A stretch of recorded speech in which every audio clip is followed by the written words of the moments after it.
Antifa is not an organization at all.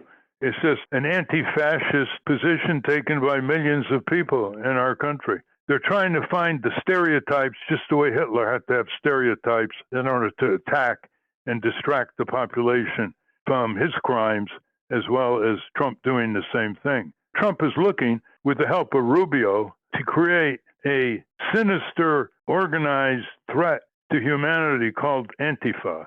Rubio's not getting anywhere with our allies. They think it's absurd, and even the press thinks it's absurd.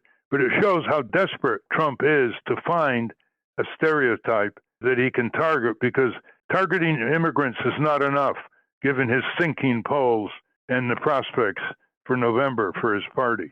Stand up, you've been sitting way too long.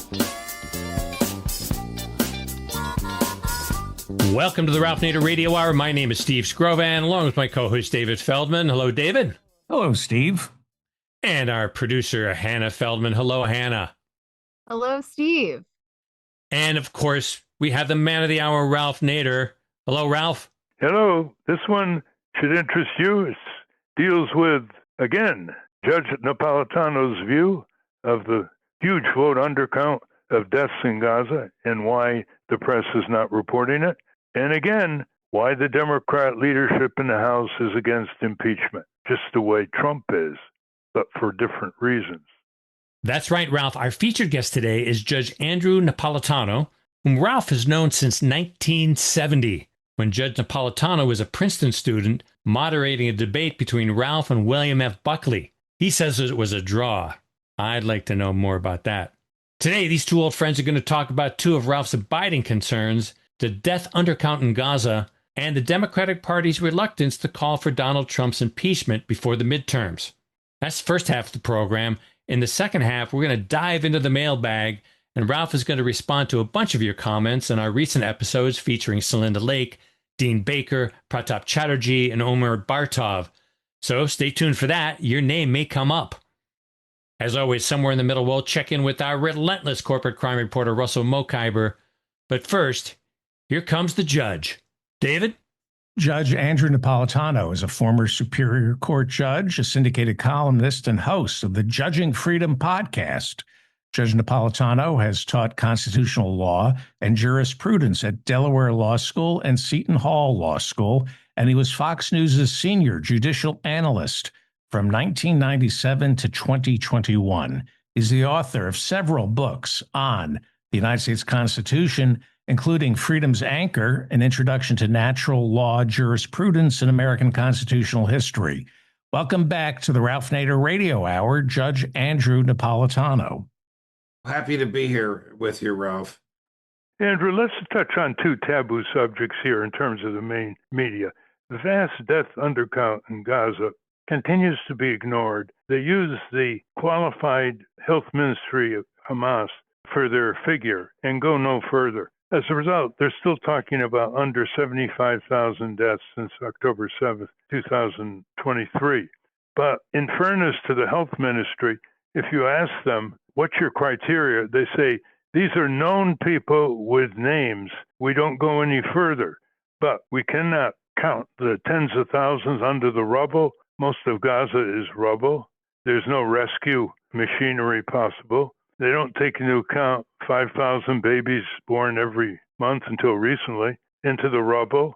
And they don't take care of the related effects of no food, water, electricity, fuel, shelter, health care, medicines, and so forth.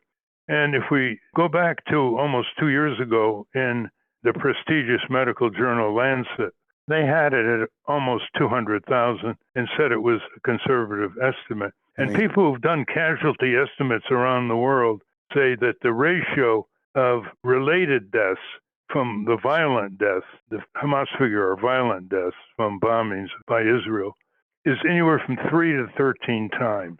So it's quite clear that when experts in explosive damage, like Professor Paul Rogers out of Bradford University in England, in April of 2025, he said the TNT equivalent of the Israeli bombardment, bombs, artillery, etc., equaled 6 Hiroshima bombs.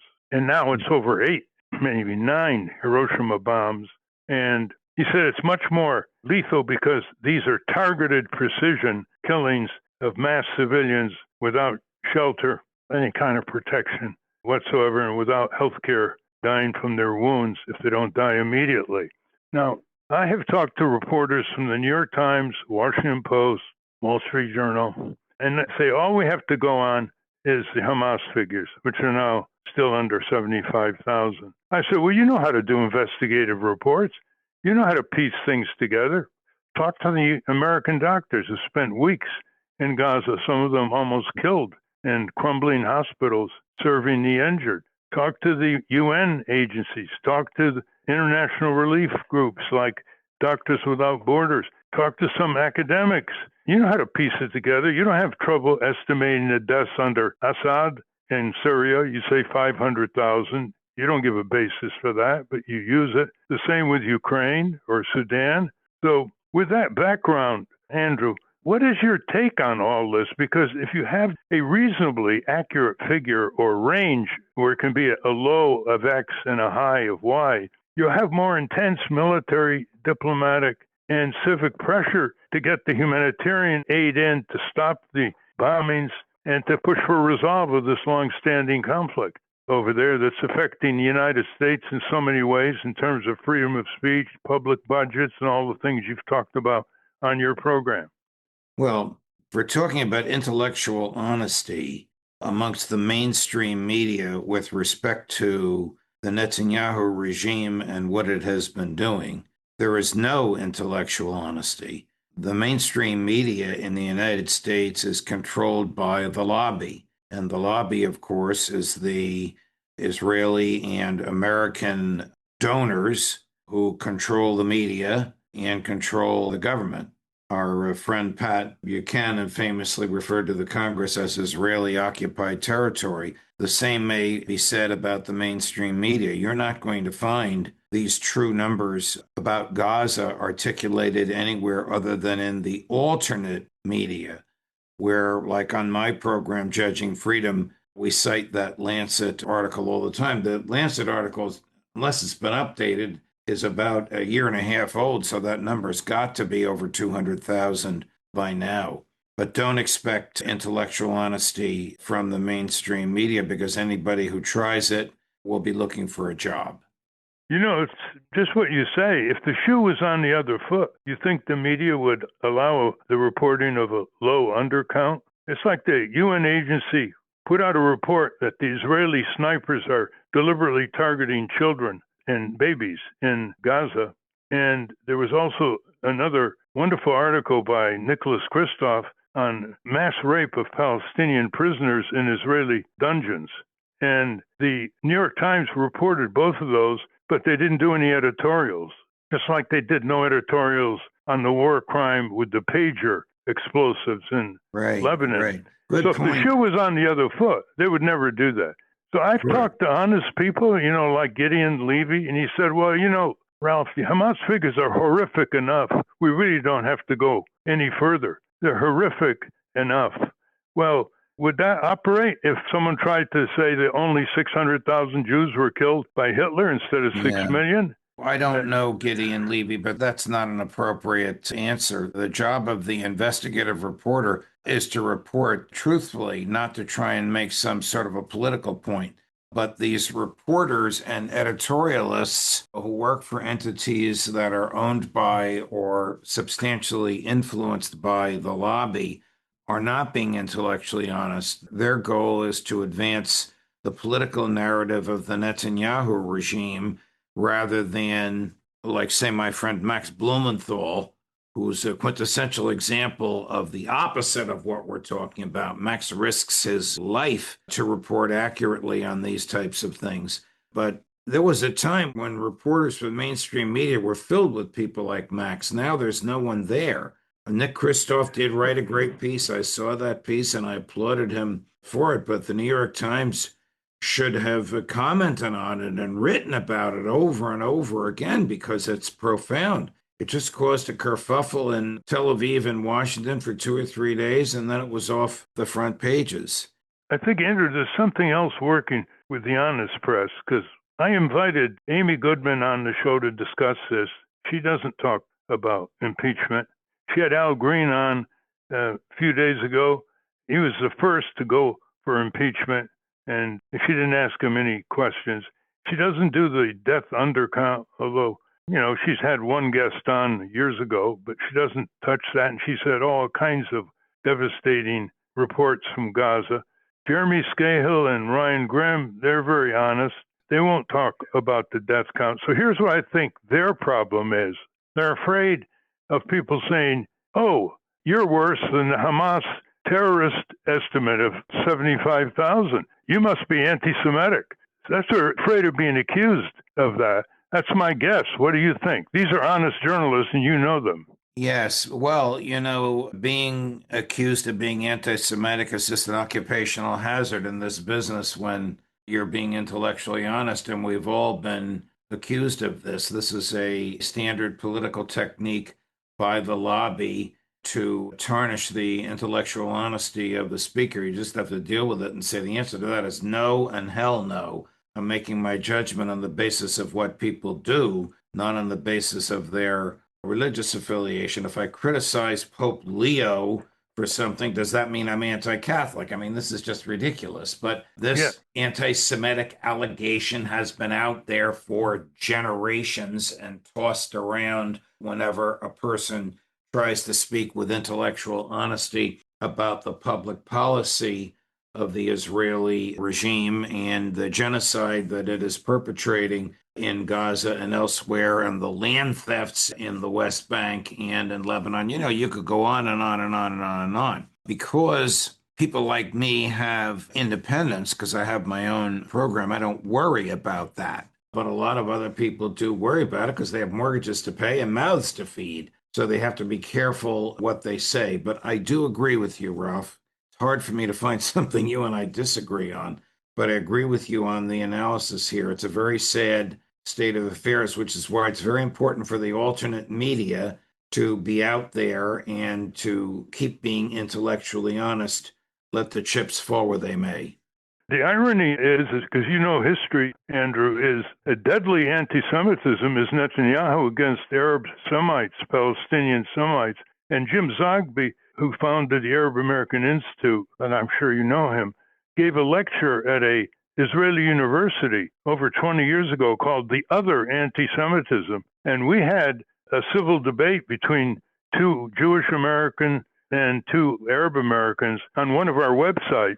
And they agreed there's such a thing as anti-Semitism against Arab Americans and Arabs in the Middle East, which is the other anti-Semitism. It's not just verbal, it's not rhetoric, it's deadly fire from F-16s and artillery tanks.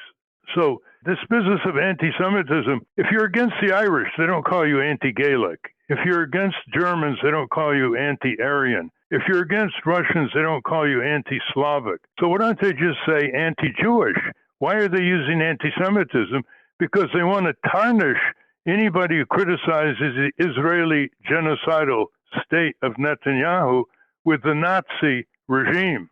What's your view of that? Well, I agree with you 100%, in part because what you say is historically accurate, in part because I have been accused of that myself. You just got to let it roll off your back, say no and hell no, and be as intellectually honest as you can. But this is a very serious issue. This is not an academic debate, and this is not just a debate amongst journalists. It's a very serious issue because the American public needs to know what's going on. It needs to know what's going on so that it can make informed decisions at the ballot box. And a major time for those decisions is coming up just in 4 months. So the American public needs to know what the American taxpayer dollars have been used to fund and what Trump has financed, notwithstanding his recent so-called, I don't even know if he actually said it, so-called attacks on Netanyahu personally. Some of this has resonated, as you know, with Democrats in the Congress. There was a recent vote on denying all funding to Israel, and about 100 Democrats in the House voted in favor of it. Of course, nearly all the Republicans voted against it. Thomas Massey was one of the proponents of it. And a lot of young people in America whether you call them socialists, social democrats, Democrats, libertarians, progressives, are totally fed up with the Trump policies on Israel. A recent Washington Post poll, now it's a broad question. It doesn't ask about Israel, it asks about the war. 69% oppose the war. I mean, that's an extraordinary negative number for an incumbent president to have to endure. Certainly, yes, especially since most of the media pushes the other viewpoint. It's a tribute to the common sense of people who draw their own conclusions. You know, an Israeli official once said candidly that in Europe, when they are criticized, the Israeli regime, they shout Holocaust. And in the United States, when they're criticized, they shout anti-Semitism. Meaning, in effect, when they don't have any arguments, they don't have any evidence to advance, they use that defamatory phrase. Anyway, I'm glad we parsed this more than it's usually parsed, and to give people the information to return the charge and say the real anti-Semitism supported by U.S. weapons and tax dollars is the anti-Semitism against Palestinian Semites. And you can go to Jim Zogby, Z-O-G-B-Y, and get his speech called The Other Anti-Semitism. Let's talk about impeachment. There's another no-no. I said the other day, Andrew, that Chuck Schumer, Jeffries, and Trump are all on the same side. They're against impeachment for different reasons. And Jeffries is shutting down the Democrats in an unreported determination from signing on centrist Democrat John Larson's House Resolution 1155 with 13 carefully drafted articles of impeachment against Trump. And so he's only had 2 or 3 signatures, not even from his own delegation, because Hakeem Jeffries is saying, we don't want to talk about impeachment. He said to a reporter when asked, he said, quote, I don't want to get ahead of that discussion, end quote. You don't want to get ahead of that discussion, Hakeem? You got over 85% of the Democrats, maybe 90% for impeachment, 66% of independents for impeachment, over 85 or almost 90% of the Democrats for impeachment. You even have the bar of the city of New York, Andrew, a corporate lawyer-dominated bar with 2 white papers on Trump's executive power abuses, one released in December, one in March, and the conclusion in March was, quote, immediate impeachment of Donald J. Trump. That was their recommendation. Funny, the New York Times didn't cover that. That's a very influential bar association, as you know so well. What's the reason here? I think the reason for Congressman, or I guess Minority Leader, I'm not sure what his actual title is, Hakeem Jeffries, is he wants to wait until January when he believes he'll be the speaker and the Democrats will have the majority, and then he's going to hand the impeachment over to Jamie Raskin. Now, Congressman Raskin is a former professor of constitutional law who, as I understand it, has done copious research and is prepared to commence the impeachment investigation as soon as the committee is organized in early January. That's the only reason I can think of. If they don't want to jump the shark, so to speak, they want to wait until the House has a majority. If there's some other reason, if they honestly don't think there are impeachable offenses here, well, then they're being irrational, overtly political, and without credibility at all. I can understand why they want to wait. However, if I were in the Congress, I would sign that resolution. It's just the way I am. But I can understand wanting to wait until Congressman Raskin is the chair of the House Judiciary Committee. Well, the other argument on behalf of the Democrats is impeachment is very popular. It's a great mobilizing movement. As you know so well from your books on constitutional law, Andrew, impeachment articles often raise bread and butter issues. For example, the impeachable article that evokes the take care clause to make sure that the laws are faithfully executed deal with all the destruction of the health, safety, and economic benefits programs in the federal government, environment and auto safety and other bread and butter type issues. So the argument, progressive Democrats who are for impeachment are saying this is a great organizing tool to get people excited, to get them to turn out to vote, not to get them to stay home as 7.1 million Biden Democrats in 2020 stayed home in 2024. And above all, it gives the answer to millions of Democrats who say, what's the Democratic Party stand for anyway? We don't know what it stands for. It's in disarray. It's in wishy-washy. It's not courageous against the greatest tyrant by far that ever lived in the White House. So that's the other argument. And I think it's a much more powerful argument because the Democrats haven't even learned from Gingrich and put out a contract for the American people, weaving together only improvements in their livelihood and in their freedoms that resonate with people, including conservative families who want many of the same things for their children. Where do you come down on the tactics here for November? They may be cautious, they may not win. I agree with you. Listen, I am not a Democrat, as you know. I'm a libertarian. And much of what the Democrats will try to pass, if they control either House of Congress, I would probably vote against, but not on these issues involving the tyrant in the White House. On these issues, I'm 110% with you. And the only way to stop the tyrant in the White House is for the Democrats to take control of the Congress and move immediately on impeachment. You should have Congressman Raskin on. You'll have a very sophisticated constitutional conversation with him. You'll find him agreeing with our mutual friend Bruce Fein and me on all of these issues. The difference between Congressman Raskin and us is that he can do something about it. I mean, he is about to become, if the Democrats take the House, the second most powerful person in the House of Representatives after the Speaker when he becomes the chair of the Judiciary Committee. But to the extent that conversation about impeachment will energize voters to vote for Democrats in the fall, if for no other reason than that, that's a good reason to mention it now. That's a good reason for Democrats to sign Al Green's, or the other fellow, I forget his name, Larson, their resolutions. But I understand Speaker-to-be Jeffries' willingness to hold this in abeyance. But you make a very, as you always do, Ralph, a very compelling political argument as to why they should raise it now. It'll get those 7.1 million Biden voters out to the polls.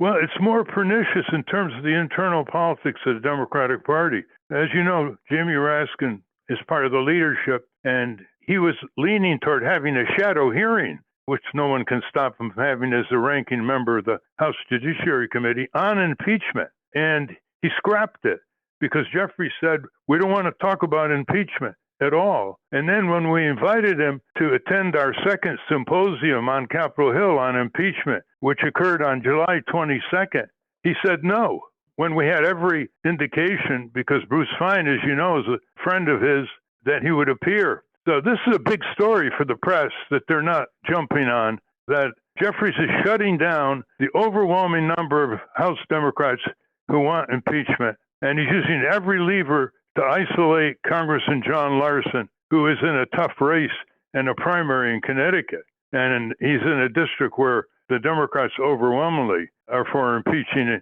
and removing Trump. Describe the Trump dictatorship. Yeah, it isn't any more authoritarianism. He's ruling by executive order, the way fascists overseas rule by decree, destroying the separation of powers and checks and balances and violating every law that might stand in his way. And he's enabled by the 6 injustices of the Supreme Court in the case Trump versus U.S. that says you can't bring a criminal case against the sitting president for official duties. And then they didn't define official duties, as Justice Sotomayor eloquently pointed out in her dissent. Give us your read on the status of Trump constitutionally and legally. Well, the immunity Supreme Court decision that you just mentioned is truly one of the worst ever produced by a Supreme Court. I mean, it ranks up there with Dred Scott and the Japanese exclusion cases. It's just horrific.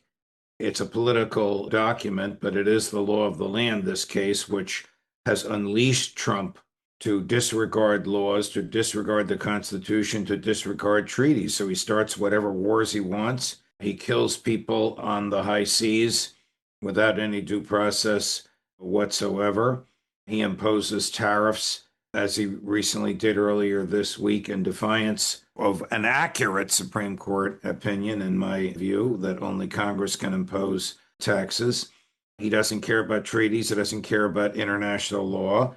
You mentioned earlier, he doesn't care about basic laws that people have relied on for their sustenance, for their health care and their food. I mean, his behavior has simply been tyrannical to the nth degree. Look, he's been impeached twice, both times for, compared to what he's done in the second term, a pittance. What he's done in the second term is absolutely and utterly profound. He has failed to take care that the laws be enforced. He has failed to abide due process. He has failed to protect the right to free speech. He has failed to protect the right to privacy. He has failed to seek congressional approval before starting wars. He has ordered murders on the high seas. I mean, this is a long litany with which you and Bruce Fein and certainly Congressman Raskin and Congressman Green and Larson are familiar.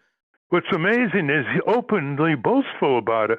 In July 2019, he said, under Article 2, I can do whatever I want as president, exact words. And then in January of this year, he said, in his view, there shouldn't be any elections in November. And then when he was asked by the New York Times, what is he obligated to obey, like the Constitution and federal law and treaties, he said, my only restraint is my moral conscience. So he does the work for the Democrats.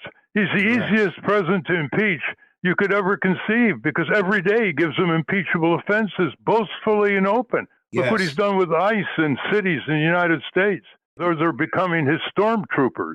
Yes, they are. They are stormtroopers. They're killers. The whole Department of Homeland Security, which has become like the president's domestic, as you say, stormtroopers, shouldn't even exist. Ralph, I've enjoyed our chat. I apologize that I have to go. I have another commitment in about 2 or 3 minutes, and I have to be able to log on to it. Before you leave, any of your books you'd like to have our listeners read? My latest book, which is about a year and a half old, is a treatise on natural rights called Freedom's Anchor, an introduction to natural law jurisprudence and American constitutional history. We looked at every Supreme Court opinion that expressly accepts the concept that our rights come from our humanity and expressly rejects the concept that our rights come from our humanity, and we analyze them. It's 400 pages long. It's an academic book. There are 2,000 footnotes. The footnotes comprise the universe of everything written on natural law in the English language. I'm very proud of it. That's my most recent work. And the title, once again, before you leave us? Freedom's Anchor, an introduction to natural law constitutionalism in American history. Thank you very much. We've been speaking with Judge Andrew Napolitano, who was a trial judge for many years before he became a prime communicator and the author of many books, including those on constitutional law. Thank you very much, Andrew. Thank you, Ralph. God bless you, my friend. I hope to see you soon. Thank you. We've been speaking with Andrew Napolitano. We will link to his work at ralphnaderradiohour.com. When we come back, Ralph and the team will discuss some issues of the day and respond to some of your listener feedback. But now let's check in with our corporate crime reporter, Russell Mokhiber. From the National Press Building in Washington, D.C., this is your Corporate Crime Reporter Morning Minute for Friday, July 24, 2026. I'm Russell Mokhiber. The Trump administration has moved sharply away from charging companies over the wrongdoing of employees, recently closing a string of criminal investigations with lenient resolutions or no charges at all. That's according to a report in the Wall Street Journal. In matters involving Alibaba, Eagle Bank, and Abbott Labs, the department declined to charge companies even when prosecutors thought executives or managers were involved in the wrongdoing. In those cases, the department didn't charge any individuals. The Justice Department this year dropped its long-running prosecution of Turkish state-owned bank Halk Bank for allegedly evading U.S. sanctions on Iran. And last year, the Trump administration dropped charges against Boeing. The aerospace giant had been set to plead guilty to misleading air safety regulators, but instead paid a $243 million fine and received a non-prosecution agreement. For the Corporate Crime Reporter, I'm Russell Mokhiber. Thank you, Russell. Welcome back to the Ralph Nader Radio Hour. I'm Steve Scrovan, along with David Feldman, Hannah, and Ralph. Now we're going to dive into the mailbag and respond to some listener feedback. All right, from last week's show, which featured David reading the 10-point program Robert Reich thought the Democratic Party should follow to win the November midterms, we got a number of responses. One from longtime listener Don Harris, who posts just about every week about small donor donations being the key to reforming the political system. And so this is what Don Harris says. He says, another useless offer of a winning strategy for Democrats. They already have a winning strategy. They are one half of one big money party that wins every election. And here's his idea for reform. He wants you, Ralph, to organize citizens to demand small donor candidates and enforce that demand with our vote starting in 2026. He feels in just a few election cycles, we can elect small donor candidates and purge the big money politicians and interests from our political process. He wants you to help form a nonprofit media conglomerate selling shares for $100 each. The shares can only be owned by citizens, and no one person can own more than 10 shares. These shares can only be sold for $100, as the purpose of owning the shares is for ordinary citizens to control the media and not to make money on the value of the shares. He says just 6 to 7% of the 150 million voters investing in one share would total $1 billion and could be just the tip of the iceberg. Think of all those radio stations that would be carrying the radio hour. What do you think of that plan, Ralph? Well, I admire your persistence, Don Harris, but first of all, there's a difference between a strategy and an agenda. A strategy is the means to an agenda, and your small donor is a strategy. It's not an agenda. It's a hope that it will produce a good agenda. And we were focusing on the agenda, basically the kind of changes for the better in the livelihoods and life and freedoms of the American people and their posterity.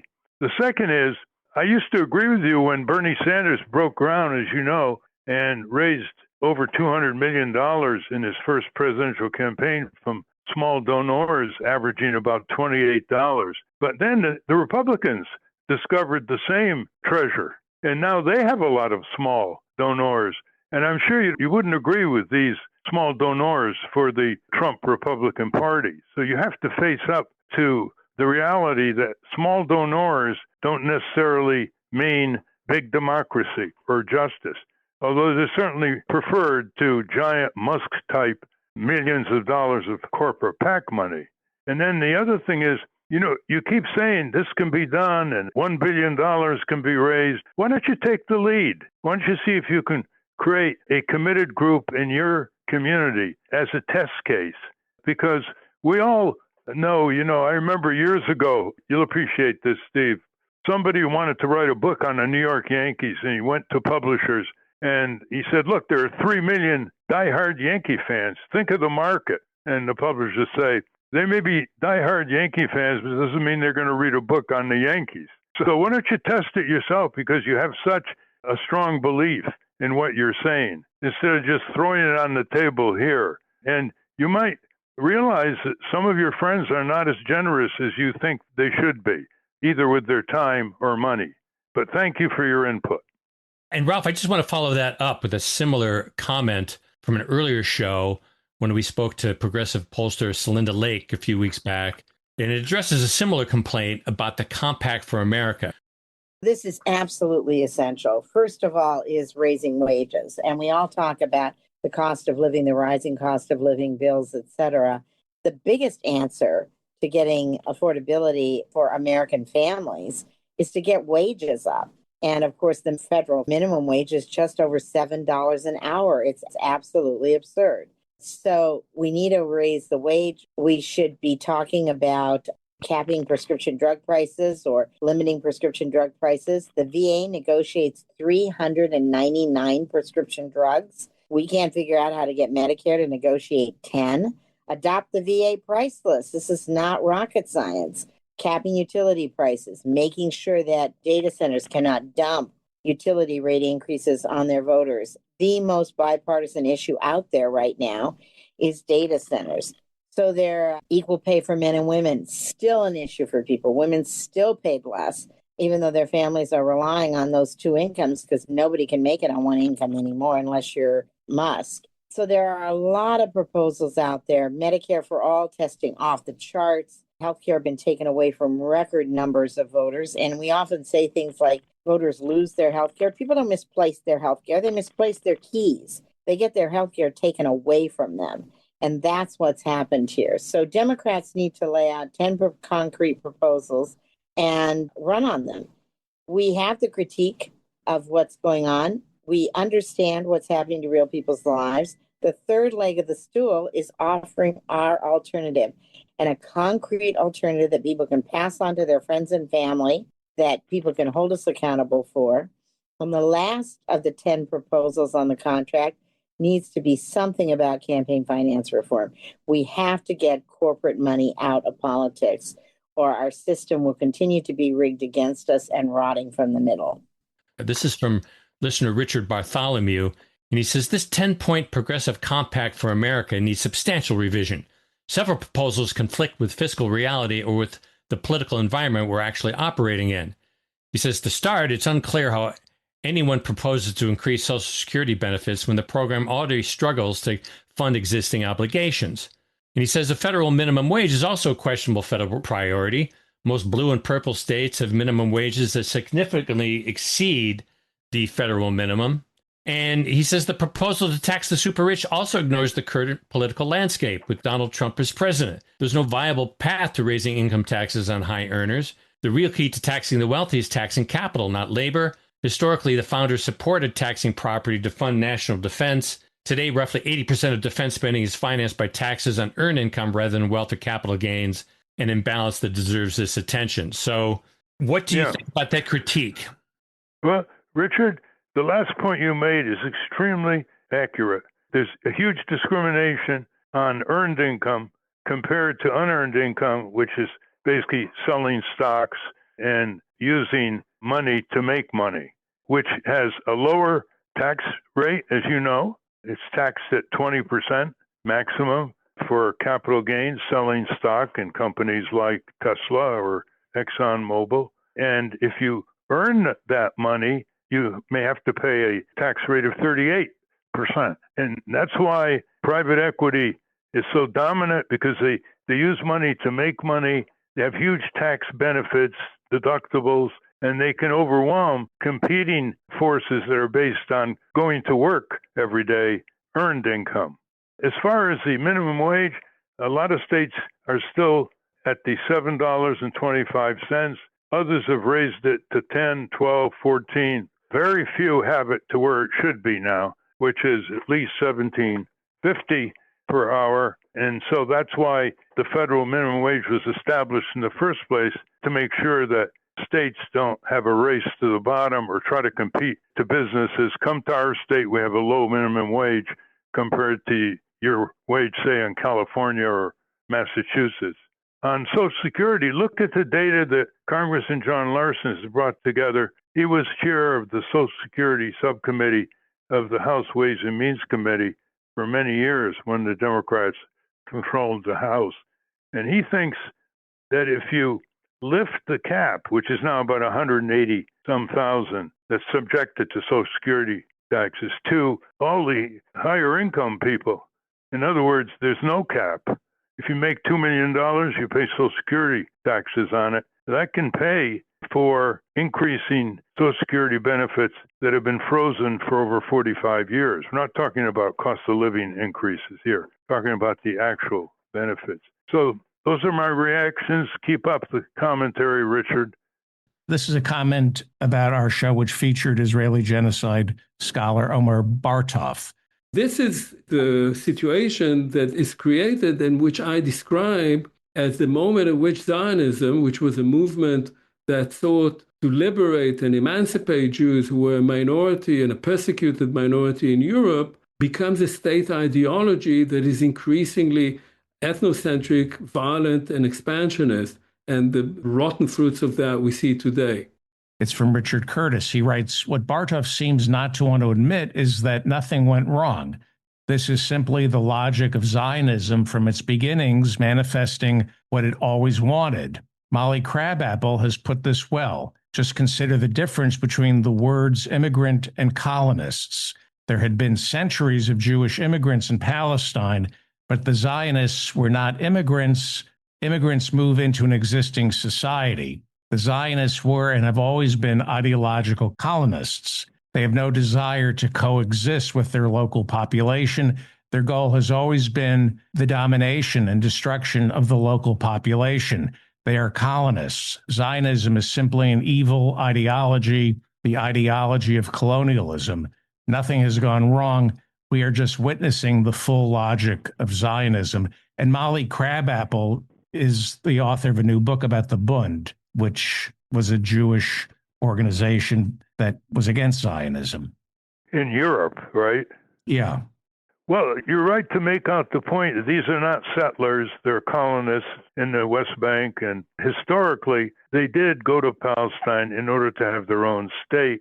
And there was a conflict between the early colonials who wanted to coexist and the more hardline, eventually dominant Zionists who wanted to expel the Palestinians from their lands. So you're right on that point. But I wouldn't criticize Omer Bartov on this. That's what he says went wrong, is what you're pointing out, that they wanted to come and dispossess the Palestinians by force and seize their lands. So I think you're right on the use of language, colonist instead of immigrant or settler, but not with defaulting Omar Bartov, because that's what his analysis is based on, even though he may not use your words. The next comment on the Omar Bartov show is from listener with the handle Sarah. They say, I was looking forward to this interview as another Israeli voice for peace and hope. Unfortunately, I sensed too much hope on the part of Mr. Bartov. He never seemed to acknowledge the Hannibal Directive or the possibility of Israeli collusion in the October 7th events. I see a far darker future for the Israeli regime. How can anyone believe at this point that these psychopaths can be reformed? I'm using that word judiciously, as does Norman Finkelstein. Who could responsibly trust the Israelis ever to abandon their sadism, lust for power, and racism? I find Migo Pellet a far more realistic and therefore useful voice. Having lived on a kibbutz close to Mr. Bartov's home, I witnessed in 1968 Israeli soldiers laughing about, quote, 1 bullet, 2 kills, unquote. Today, 60 years later, you can buy a t-shirt with that slogan and a drawing of a pregnant Palestinian woman. How do you reform that? Well, Sarah, you make some very good points. There are Israeli human rights groups and reservist groups like Breaking the Silence who would agree with your description of the dominant, genocidal, dictatorial Netanyahu regime. And what happened on October 7th has never had an official investigation in Israel because Netanyahu has opposed it. There have been some resignations based on negligence by some in the military, in the government, but no disclosure. And I've often said that how could the most sophisticated multi-tier border defense apparatus based on technology, human intelligence, spies, informants inside Gaza, people watching 24 hours a day, young Israeli soldiers, and reporting back that disturbing things were happening, being ignored, and Netanyahu admitting that he got a copy of Hamas's plans a year before. And how can all this be put together without suspecting, at least, that Netanyahu, who is in political trouble, under prosecution for corruption, huge demonstrations against him for trying to usurp the independence of the Israeli judiciary, wanted the usual distraction that foreign powers and our country have done. And what better than to drop the border security and allow the Hamas fighters to come in? So that deserves an official investigation, as many members of the independent Israeli press, including the newspaper Haaretz, have been calling for. The Hannibal Directive, I think people who don't know what it is, it means that if enemies of Israel are holding Israelis hostage or they're rushing them in vehicles back to Gaza after October 7th, they'll blow up everything to kill the fighters, even if it involves people in Israeli houses held hostage temporarily by Hamas on October 7th. And that accounted for some of the 1,150 fatalities that day and the day after. And there are Israeli families who, in their mourning, have accused the Israelis of, in effect, blowing up the vehicles and blowing up the homes, regardless of the presence of Israeli citizens there. It should be noted that of the 1,150, some of them were Bedouins and migrant workers from abroad. Almost 400 of them were Israeli soldiers and police who were killed that day, and the rest were civilians. This can hardly compare with the hundreds of thousands of deaths of babies, children, mothers, fathers, civilians completely defenseless in Gaza since October 7th. Now, a few weeks back, we did an interview with Pratap Chatterjee about the corruption in the Trump administration, as they outlined in the Corporates report, MAGA Inc. And a longtime listener and commenter who goes by the handle SH is saying something here, Ralph, that dovetails very nicely with your discussion just now with Andrew Napolitano.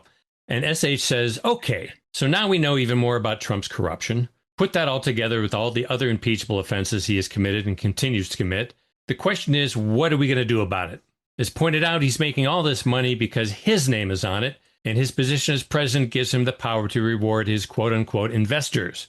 Once he is no longer president, the bottom will fall out of all of it, and he knows it, which is why he's proceeding lickety-split to amass as much as possible before the Trump name isn't worth spit. Facts on the ground, as they say. So the question is, can we get him out now, or do we have to wait until 29? Remember, even though he would be replaced in 28, he would still be president until January 29 with all the powers of the office. So it seems to me our job is to convince Congress to impeach him as soon as possible. Tell all the candidates running in 26 that we will not vote for them if they will not pledge to do so. The sooner, the better. I have a feeling you're going to agree with that, Ralph. Yes, SH, well said, very compressed. When an arsonist is burning down one apartment building after another in a neighborhood, you don't have the head of the fire department say, now is not the time. We have to wait for the right time, which is what Hakeem Jeffries is saying. And so he has to be impeached ASAP because people are suffering in the tens of millions. The country's endangered. The country's being weakened. Our laws are collapsing. Our Constitution is being shredded by the most multi-corrupt tyrant that ever resided in the White House. And he boasts about it. He doesn't keep it secret, like Nixon tried to do.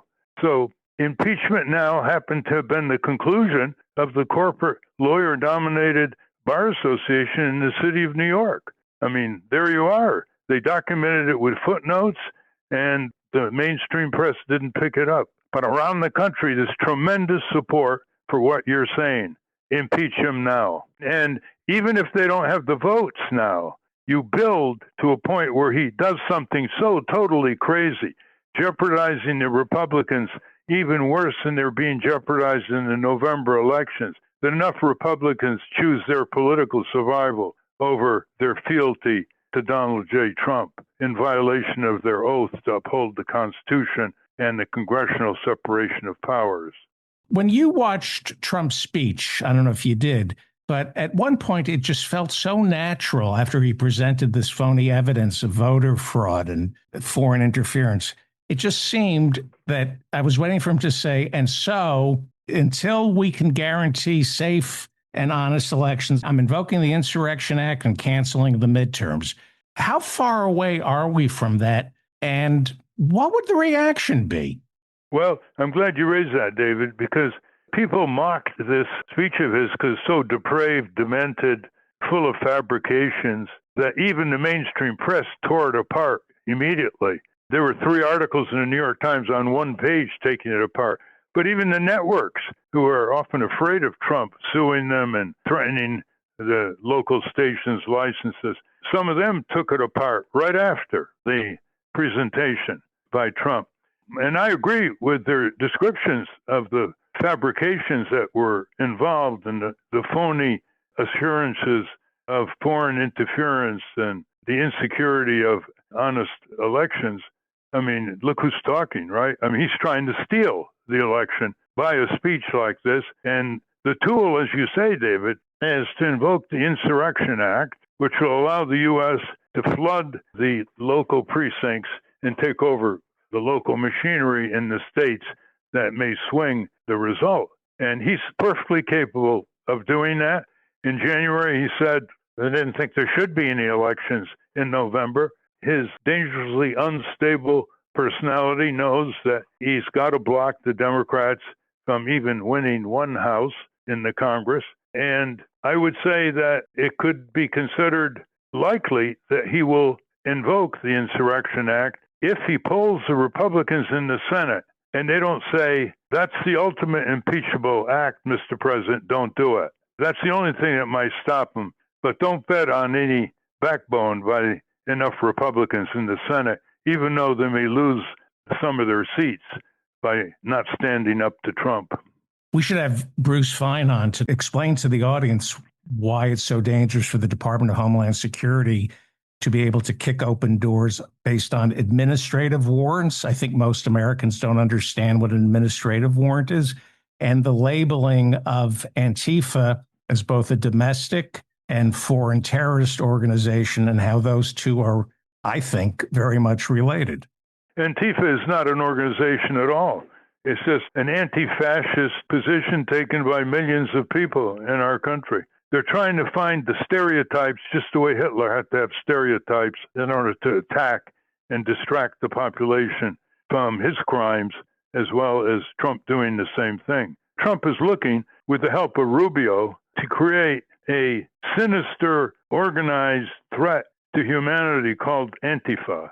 Rubio's not getting anywhere with our allies. They think it's absurd, and even the press thinks it's absurd. But it shows how desperate Trump is to find a stereotype that he can target, because targeting immigrants is not enough, given his sinking polls and the prospects for November for his party. If Antifa is a domestic terrorist organization, he signed an executive order saying so. Doesn't that give the police and maybe even ICE the authority to detain anybody suspected of being an Antifa sympathizer without having to go before maybe even a judge, right? Well, I think the federal judges would overturn this kind of arrest and inadequate warrant.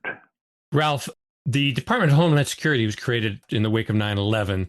Andrew Napolitano on our show earlier just said he was all for abolishing it. Would you be for abolishing the Department of Homeland Security?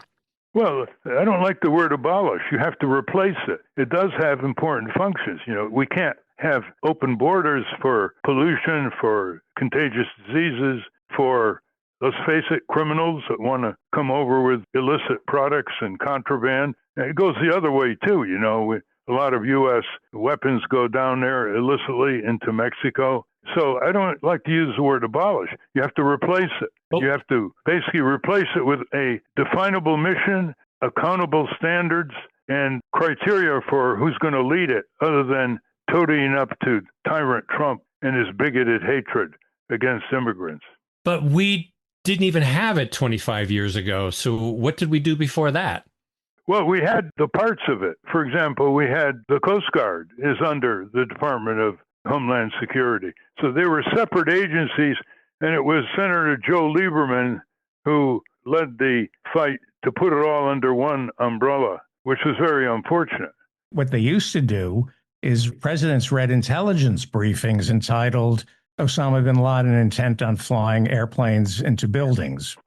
So it was just Homeland Security was created because they needed an excuse for 9/11. They wouldn't own the mistake that they made. Well, it was obviously an attempt to concentrate power further in one department that could be controlled rather than 8 or 9 different agencies. This next listener comment comes from our interview with economist Dean Baker, responding to Ralph's statement about Rick Scott when he was elected governor of Florida. And in that, Ralph, you said Rick Scott, was rewarded by Florida voters and elected governor of Florida before he became a U.S. senator. Once again, showing the voters are not doing their homework. This is widely publicized in Florida, his company's defrauding of Medicaid. Now, a listener who goes by the handle TCL says, Ralph, I wish it were as simple as Floridians not doing their homework and electing Rick Scott governor and then U.S. senator. Everyone knew about his upcoding scam at Columbia prior to their merger with HCA. The only thing we didn't know was who called off the dogs, who told the FBI to stop investigating him. My guess it was his business partner, then Senator Bill Frist. He's the only one with the clout to do so. As for winning the Senate election, that is easy to explain. The Broward DEC and Bill Nelson's campaign failed to screen the ballot design, which was flawed and cost Nelson 10,000 votes, the exact amount Trick Scott won by. Well, that seems to be an accurate description, except that I don't have the documentation on Senator Bill Frist from Tennessee at the time, but he got away with it. Rick Scott, he became governor and then became senator, and then he became the senator in charge of campaign finance for the GOP in the U.S. Senate. He even tried to become Senate Majority Leader. So the sheriff never caught up with Rick Scott, and he is often running again with the prediction that he's going to be reelected easily because of the feeble Democratic Party in Florida. Thank you all for your questions and comments. Keep them coming at RalphNaderRadioHour.com. I want to thank our guest again, Judge Andrew Napolitano. For those of you listening on the radio, that's our show. A transcript of this program will appear on the Ralph Nader Radio Hour Substack site soon after the episode is posted. Subscribe to us on our Ralph Nader Radio Hour YouTube channel. And for Ralph's weekly column, it's free at nader.org. For more from Russell Mokhiber, it's at corporatecrimereporter.com. The American Museum of Tort Law has gone virtual. You can visit tortmuseum.org to explore the exhibits, take a virtual tour, and learn about iconic tort cases from history. To order your copy of the Capitol Hill Citizen, Democracy Dies in Broad Daylight, it's at capitolhillcitizen.com. And remember to continue the conversation after each show. You can go to the comments section at ralphnaderradiohour.com and post a comment or question on this week's episode. The producers of the Ralph Nader Radio Hour are Jimmy Lee Wirt, Hannah Feldman, and Matthew Marin. Our executive producer is Alan Minsky. Our theme music, Stand Up, Rise Up, was written and performed by Kemp Harris. Our proofreader is Elizabeth Solomon. Join us next week on the Ralph Nader Radio Hour. Thank you, Ralph. Thank you. And I want to thank one of our listeners in South Florida who goes from one radio station to another trying to pick up our show. Steve, David, Hannah. And she's really working overtime to do that. And I want to pay tribute to her in a future commentary and perhaps have her on the show for a few minutes to show what other people could be doing as well to get what is conveyed on this show, shall we call it unofficial journalism, to millions of Americans.